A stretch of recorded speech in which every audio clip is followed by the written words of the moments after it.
Hi, friends. Welcome back to the IRL with Lex podcast. I'm your host, Lex, and this is the place where we talk about all things fitness, faith, and relationships with a real and raw perspective. Today's topic is something that's been on my heart for a while, and it is that comfort is slowly killing you. The quiet curse of comfort in your relationships, in your actions, in your habits, in your goals. The fact that being comfortable will slowly kill you.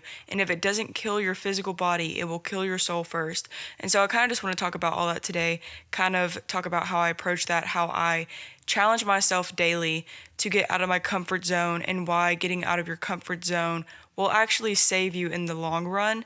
And also, if you struggle with thoughts of apathy, or if you struggle with, the thoughts of, I don't want to be here anymore, I used to struggle with those immensely.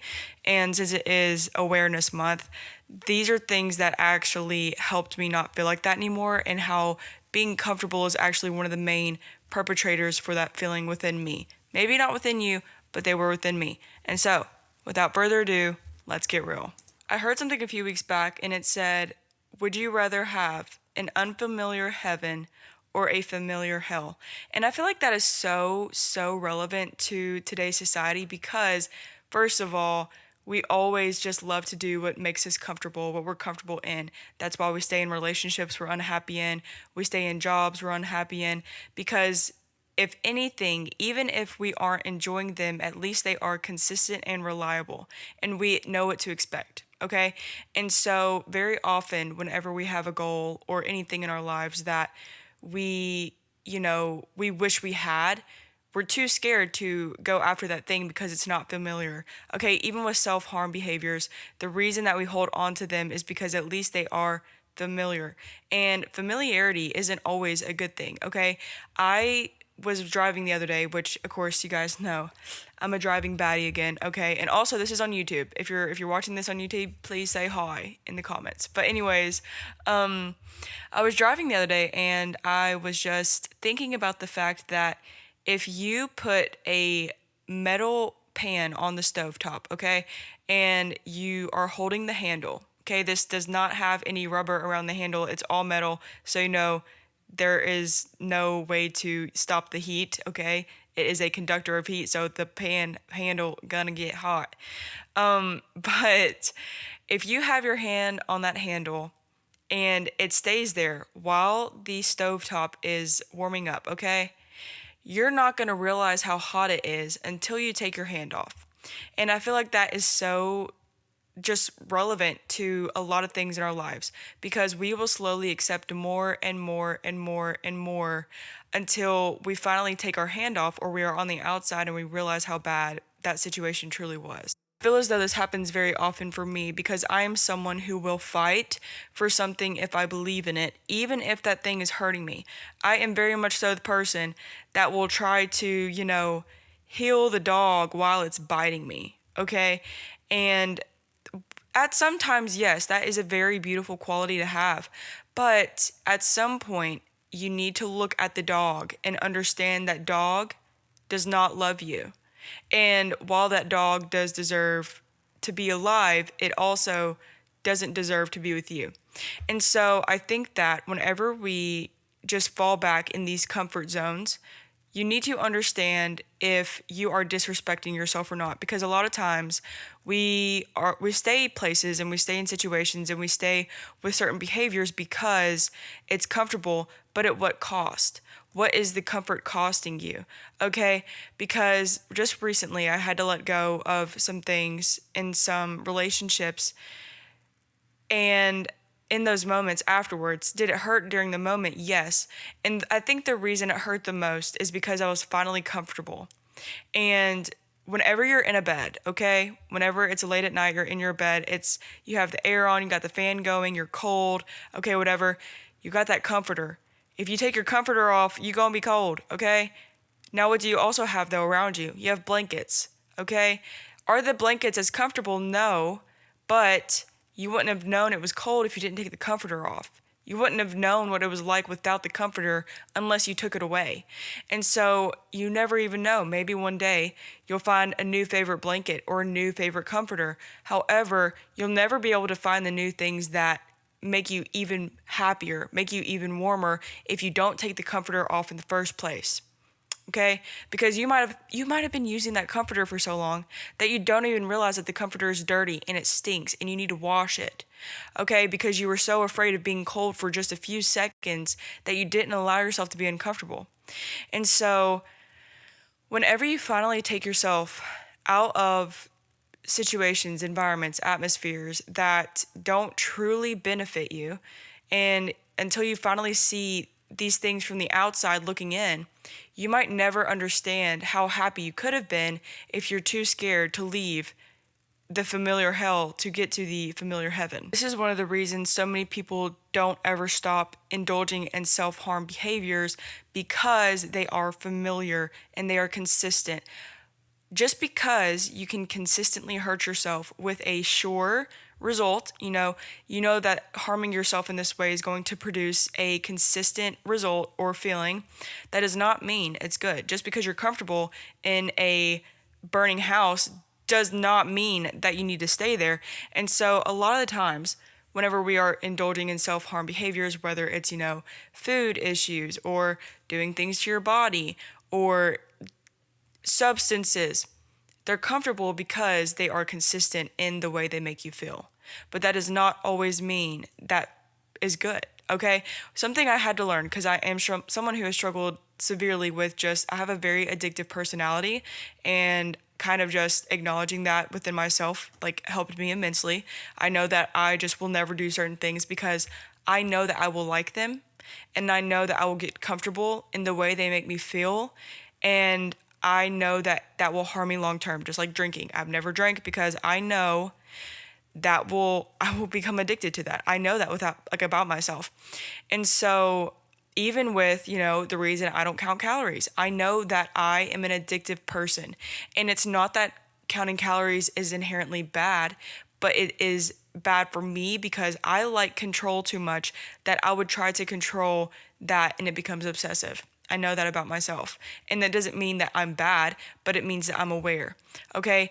And I become comfortable in those coping mechanisms even though they're not actually benefiting me. Just because you can control something as well does not mean it benefits you. And so whenever I stopped counting calories, was that terrifying for me? Obviously. But I had to let go of the comfort of control in order to become who I am now. 2 years ago, if you would have told me I didn't count calories anymore, I would have been like, oh my gosh, how? What do you mean? And it was because I didn't understand that there was another blanket out there that actually I enjoyed more than the comforter I currently had on my body. Because the comfort of control that I was previously using was actually very dingy and nasty. There were crumbs on the comforter, okay? And I didn't know it until I just threw it away. Because sometimes we need a spring cleaning of our mind, and that does include washing the sheets and washing the bedding. Okay? Wash your current habits. Assess your current habits and see what you are only currently partaking in because it's comfortable. Okay? Now this also goes for relationships. How many times do we stay in relationships because, first of all, it's comfortable and it is reliable and it's familiar, so it's easy? The curse of comfort is that we do things innately as humans because they're easy. That is why we legitimately, as a society, have changed everything to become convenient. Convenience stores, fast food, multitasking, everything to make sure we can do everything in as little time as possible to result in instant gratification. Instant gratification is not always a good thing. And in fact, the things that make us the best humans long term are usually delayed gratification. And it's because we are able to put ourselves through something uncomfortable because we know long term it will produce a positive result, okay? The true curse of comfort is that it costs you who you could be because you're too afraid to stop feeling safe. Safe is not always a real thing. Sometimes being safe or feeling safe is an illusion, okay? As someone who grew up in a heavily toxic environment, okay, verbally, do you guys think that healthy relationships are something that seem familiar or comfortable to me? Okay, that this is a perfect example of unfamiliar heaven or familiar hell. Because to me, I have to work every day and be uncomfortable in relationships to feel as though they're going somewhere. Because in my brain, comfortable or just familiar would be to, be having a disagreement every single day, to feel like I'm walking on eggshells. And usually also, we aren't actually feeling comfortable. We are just feeling a release of anxiety. We are just feeling no longer anxious, okay, whenever we are partaking in toxic relationships. That's why a lot of us who dealt with toxic relationships growing up tend to be attracted to people who are avoidant per se, because it's not actually them that we like. Well, first of all, if a man ever like pushes and pulls with you and like, ghosts you for hours a day, then like finally responds and it's like, oh my gosh, sorry, I was busy. They weren't busy. But the reason that response finally feels so good is because it is a release of anxiety. You're not actually, you don't actually like them. You just like the feeling once a day of no longer being anxious. And so whenever you're not in a toxic relationship and it's consistent communication and it's good and it's unfamiliar and it's not comfortable, the reason is because it's not consistent and it's not familiar. You cannot predict their future actions. Therefore, you're uncomfortable with that. You're uncomfortable with the fact that you can't control this. Control does not equal comfort, nor does it equal anything positive. Control does not always mean that it's good. A lot of times, the things that we are trying to control are actually inherently controlling us. Just like if you have food issues, you think, well, I'm the one controlling my food intake, so I'm okay. You're usually not. If you are obsessed with your food intake, the food is controlling you. The intake is controlling you. If you are obsessed, let's talk about social media for a moment. I don't look at my views. I don't look at my likes. That's not my job. My job is not to view my likes and my views and relate them to my worth. I know that because for a whole year when I was doing social media, I was obsessed with likes and views and the metrics. And then one day as a creative, I realized that control was not part of being a creative. My job as a creative is to produce and create and put that out in the world and allow others to consume it without my judgment of how it's consumed. My job is not to control the consumption of my creation.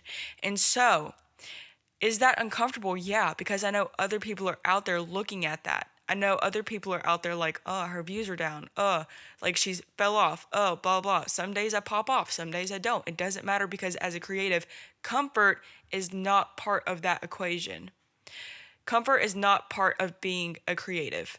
Part of being a creative actually is constantly challenging the ideas of societal norms, because in order to be a creative that is recognized, you have to stand out in some way.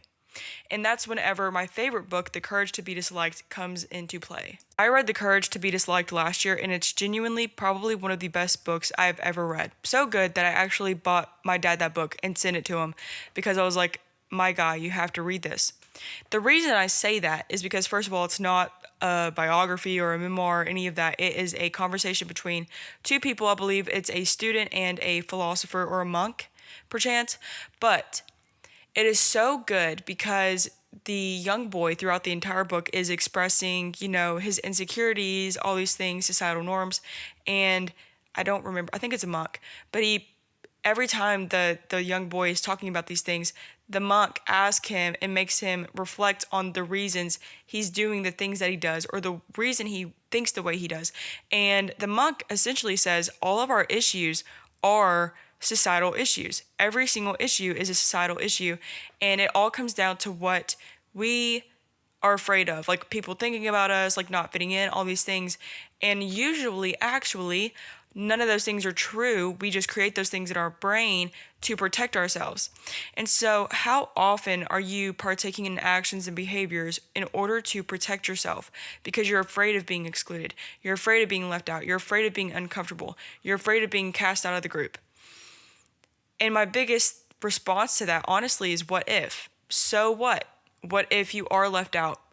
I was left out recently of something quite pivotal, and it hurt. Like, it hurt a lot. I was crying. I was uncomfortable. I was, heartbroken. And that's okay. That's part of being human. And I think genuinely, One of the most beautiful things that you can ever do is have the courage to be disliked, the courage to be uncomfortable, the courage to let go of control, because it means that you are okay with not knowing what's going to happen, and that you trust that you will find a way to make what you want happen. You will find a way to get through things even if you can't control them. You will find a way to get through things even when you're uncomfortable. And actually, I think the pursuit of being uncomfortable is far more beautiful than the perfect consistency of comfort. I don't think that being comfortable ever produces change, because growth and comfort cannot coexist. You cannot sit here and be comfortable whilst wanting to grow. They cannot intertwine, because think about a plant, for example. If you have a plant and it's in a pot, over time, if you are actually nourishing this plant, it's going to need to be repotted. That does not mean that the plant has lost value. It just means that the plant has grown and no longer fits in this words, okay. I think one of the scary things about growth is that we know things are going to be left. We have to leave things whenever we grow. Just like a plant, like a flower, for example, a lot of flowers will grow little bitty buds like all over its flower, and they fall off as the flower blooms. Just like a butterfly, bro. They get in that cocoon and then they shed all that stuff off and then they become a butterfly. Okay? And so whenever you give yourself not only room to grow, you give yourself grace as you grow, and you understand that being uncomfortable does not mean that you're failing. I think a lot of times as well, whenever we're uncomfortable, whenever we leave the comfort zone, okay, and being uncomfortable and challenging your comfort feels so wrong. And since it feels so wrong, it feels like you're failing. You're not failing, okay? I can literally tell you all the times in my life when I felt as though I was failing because I was uncomfortable, or I was at rock bottom, or I allowed myself to, struggle. Struggling is huge. Struggling is a pivotal part of human life. And I'm not saying whenever others are doing bad things to you, or whenever things are being done to people in general. I'm saying in your own everyday life, struggles are inevitable. Do y'all hear the little motorcycle? Anyways, but struggling is just a part of being a human. And whenever you stop running away from being afraid of struggling, that is whenever you can pursue, the pain of discomfort, and you can truly grow. Because I legitimately, over the past year, I think, I'm not gonna lie to you guys, I think 2025 might have been one of the worst years besides 2022 in my life.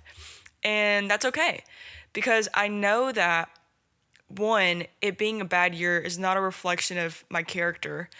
And also, I know that I challenged myself in ways I never have before this year.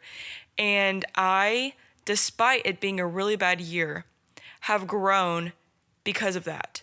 And I'm not saying that you need bad things to produce character. I don't believe that at all. I do believe that it produces character quicker, but I don't believe that you need bad things inflicted upon you or to intentionally struggle just to become a good person or to become someone of a higher character. Don't believe that. But what I do believe is whenever you challenge yourself, and you challenge yourself to get uncomfortable, you challenge yourself to get messy, to be unfamiliar with something, that is whenever you can actually see not only who you can become, but also I feel as though you learn what you like, learn what your passions are in those moments. Because whenever you have pretty much nothing and you strip away the comfort of everything, whenever you're in the bed with the blanket off, the blanket's gone, you're just lying there, you truly know what you want. Do you want socks on if you're a psycho? Do you want to put pants on? Do you want to put a hoodie on? Or do you want a blanket? Or do you want to go buy a new comforter? Do you want to go find something else to make you warmer? Do you want a hot shower? Okay? And sometimes I think that we just need to be stripped of all the things that make us comfortable for a moment to realize what we actually want. Because just because something is convenient does not mean that it's good for you. And I think that whenever you realize that, that's whenever you can fully understand that a lot of the things in general that you partake in daily anyways, you don't actually want to do. And the only reason you're doing them is because they make life a little bit more comfortable. But sometimes that is slowly going to kill you. And again, if it's not killing your physical body, it's going to kill your soul first. I'd be like a hypocrite if I didn't share with you guys the things that I've been doing recently to be uncomfortable. The first one I think would be no longer being on my phone after 9 p.m. and before 9 a.m. Now, I will say the past week I haven't stayed with that because I was in London and then I got back and, crap kind of hit the fan. Crap hit the fan and it went everywhere, and I did not have a comforter on, bro. And so I was relying on my phone to give me that emotional comfort past 9 p.m. and before 9 a.m. this week. And that is something that I will, restart whenever I am not ready. You don't need to start when you're ready. You need to start when you're not ready, because actually that's whenever things are the most beneficial. The next thing is having difficult conversations. I have been making myself have difficult conversations. I've been, trying to be more responsible. Being responsible is not comfortable. It's terrifying. I've been doing all the adulting things that are not comfortable. I've been putting myself in positions to scare myself, not in a way, to produce anxiety, but in a way to show myself that I can do things that scare me and prove to myself that those things don't actually harm me. Because as someone who struggles with anxiety a lot, that is something that's huge. It's like doing things that I'm terrified of to show myself that they're actually not that bad is huge for me. And so that's kind of where I'm at with all those things. And so whenever you realize that comfort is not actually the thing that you want, you don't actually want comfort. You like the feeling that comfort produces. And so whenever you realize that you can find a new comfort, you can find that new comfort zone. And as you just slowly and over time challenge that comfort zone over and over again, the quality of that comfort zone is just going to get better. And so you have to sacrifice that familiarity for a moment to find, your unfamiliar heaven. And that's actually a really beautiful thing. And so with all that being said, I want to give you guys a little update on me. I did go to London. I met a bunch of you guys, and you guys mean the world to me, genuinely. Like, I don't really have any words to explain how much you guys mean to me. And also, I do apologize for being absent for a moment on the podcast. I probably will never talk about everything that just happened. But just know that it is something that's been in my life for a while, and those things are no longer there. And so that is basically going through grief. Okay. Yeah. So, but it's okay. It's okay. And I know that it has allowed me to see myself in a different light and assess who I am and see if I am who I want to be. Like, do I behave in a way that I would be proud of? And that's just something that I always ask myself every day. And in this situation, I did behave in a way I was proud of, and I'm proud of myself for that. And so then the best part of my week would be coming home. Coming home is the best part of my week. Worst part of my week, paying taxes. I think that a lot of you guys think I'm just rolling in money. I'm not, you guys. Okay, I'd be living paycheck to paycheck just with you guys, okay? And it low-key terrifies me. But, and then something I'm proud of myself for is that I picked myself up. This past week, there was nobody there to pick me up. Those people that I thought that, would be there for me forever abandoned me. And I picked myself up. And I'm proud of myself for that, because in the past, I wouldn't have been able to. And then my goal for the next week would be, I want to record a YouTube video. I don't know what it's going to be yet. I am trying to be more intentional again with content creation. I'm also working on my recipe book. That's about myself. But I also am doing those things with, my goal in mind. It's like, am I only doing these things because I want to prove to other people that I'm working hard, or is it because I actually want to do those things? So just like with the podcast, anytime I ever feel guilty for not recording, it's usually because I know you guys are depending on me, but also I will never record something if I don't have anything meaningful to say. I will never ever waste your time just because I want to put an episode up. I will only ever, I strive to be something of quality and produce things of quality. And so if you do miss me, just know I'm on Instagram and TikTok every single day and Snapchat. So if you ever miss me yapping, I'm yapping daily on TikTok. I post a lot of think pieces on TikTok as well as like food and all that stuff. But it's just because I know it doesn't have to be as quality, even though the thoughts are quality. But yeah, so I love you guys. I hope that you're having a wonderful day. Do something that makes you uncomfortable this week. And if you do, tag me on Instagram. If you do something that challenges you this week, tag me on Instagram and I will repost it on my story because I want to see how you guys are challenging yourselves to grow. But I love you so much and I hope you have a great day. Bye.